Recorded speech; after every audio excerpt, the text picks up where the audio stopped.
శుక్రవారం సుప్రీంకోర్టులో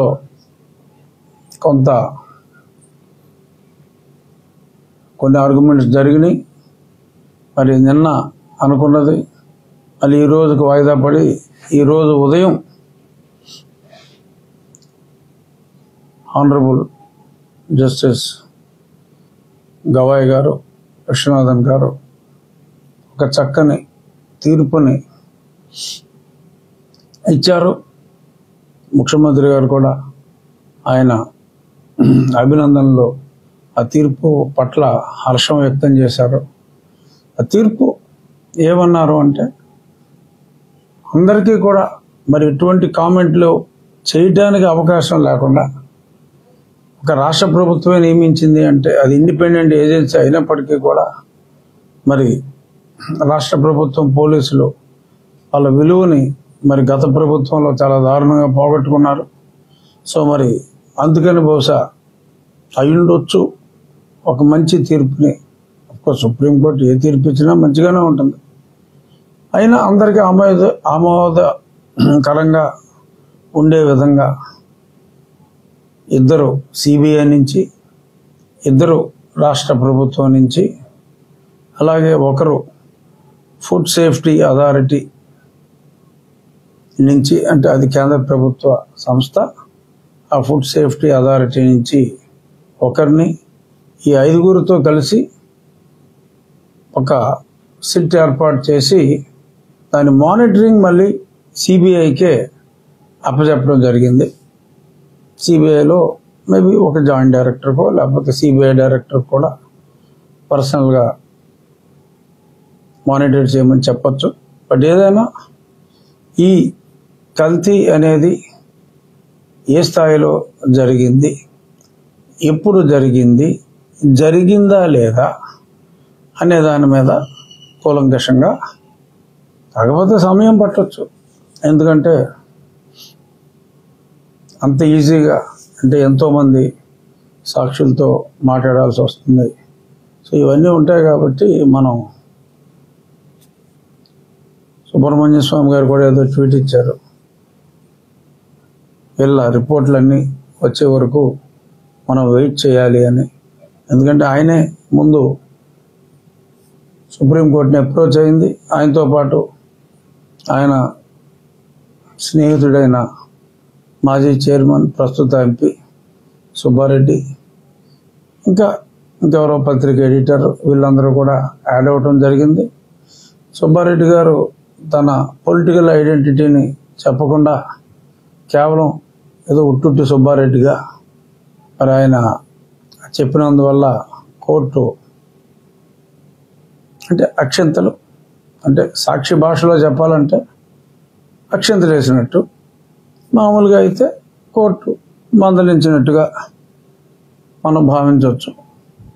ఎందుకంటే పూర్తి ఐడెంటిటీని ఎందుకు ఈ రాజకీయ నాయకులందరూ కూడా ఇటువంటి వివాదాలు క్రియేట్ చేస్తారు అని చెప్పి మరి సుబ్బారెడ్డి గారికి రైట్గా అన్నట్టుగా మరి కొందరు భావిస్తున్నారు.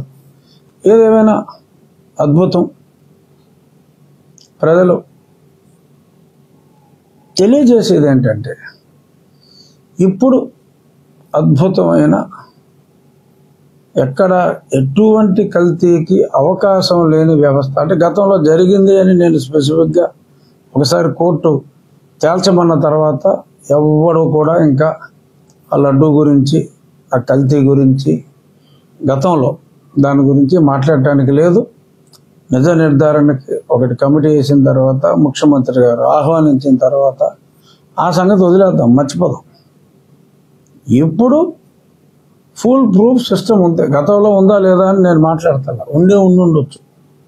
ఇప్పుడు ఒక ఫుల్ ప్రూఫ్ సిస్టమ్ ఉంది కాబట్టి ఎవరు కూడా అది ఒక గత జరిగిందా లేదా తర్వాత చెప్తారు, సిట్ చెప్తుంది, ఎవరి నమ్మకం వాళ్ళు. కానీ ఇప్పుడు ఉన్న సిస్టంలో ఎవరు కూడా ఎటువంటి ఆలోచన పెట్టుకోవద్దు. ప్రశస్తమైన ఆవు నెయ్యితోనే ఈ లడ్డు అనేది తయారు చేయబడుతుంది. రాబోయే రోజుల్లో తప్పకుండా భక్తులకు మరి గతంలో సరే లడ్డు గురించి మనం మాట్లాడుకోకూడదు, అది సుప్రీంకోర్టు కమిటీ చేసింది కాబట్టి అని మళ్ళీ చెప్తూ మిగిలిన విషయాలు మాట్లాడుకోవచ్చు. మరి గతంలో మరి చాలామంది భక్తులు విపరీతంగా ఆ రూమ్ రెంట్లు పెంచేయటం ఈ అన్నిటి మీద కూడా మరి గతంలో కాలినడకన తిరుమల వెళ్తే వారికి ఇమీడియట్గా ఆ 300 రూపాయల లైన్లో వాళ్ళని పంపించడం జరిగేది.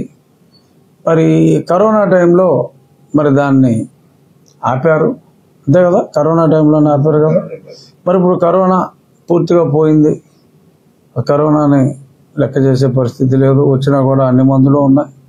అదేదో మామూలు వేరే రొంప జలుబులాగా వచ్చి పోయే పరిస్థితికి కరోనా వచ్చింది. సో కాబట్టి మళ్ళీ తిరిగి మరి కాలినడకన అప్పుడు ఏదో మధ్యలో మళ్ళీ రీస్టార్ట్ చేయాలంటే చిరతపూలు అన్నారు, ఏదో రకరకాలు.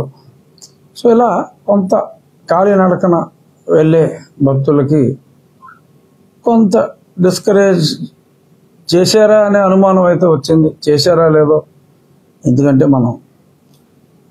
మనం ఫీల్ అయిందే మనం మాట్లాడాలి. సో కాబట్టి డెఫినెట్గా కొంత డిస్కరేజ్ అయిన మాట వాస్తవం.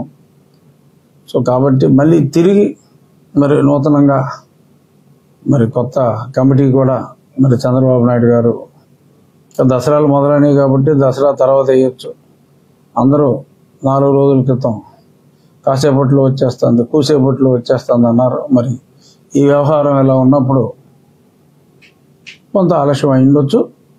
బట్ డెఫినెట్గా ప్రజాభిష్టం మేరకు కాలినడకన వచ్చే భక్తులకి ప్రయారిటీ ఇవ్వాలి.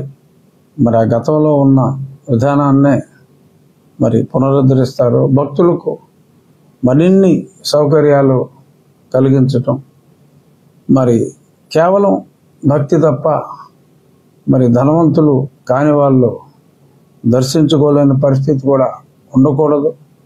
వాళ్ళందరినీ కూడా మరి దైవ దర్శనం త్వరితగతిన అయ్యేలాగా, ఒకవేళ ఆలస్యం అయితే మరి వారికి చక్కటి వసతి ఉండేలాగా ఇటువంటి చర్యలన్నీ కూడా మరి ఇప్పుడు ఉన్న ప్రభుత్వం భగవంతుణ్ణి భక్తునికి దరిచేర్చే ప్రభుత్వం కాబట్టి తప్పకుండా రాబోయే రోజుల్లో కొత్త పాలక వర్గం వచ్చిన పిదప ముఖ్యమంత్రి గారు కూడా మరి ఆ ప్రాంతవాసి, ఆయన పర్సనల్ ఇంట్రెస్ట్ ఉంటుంది.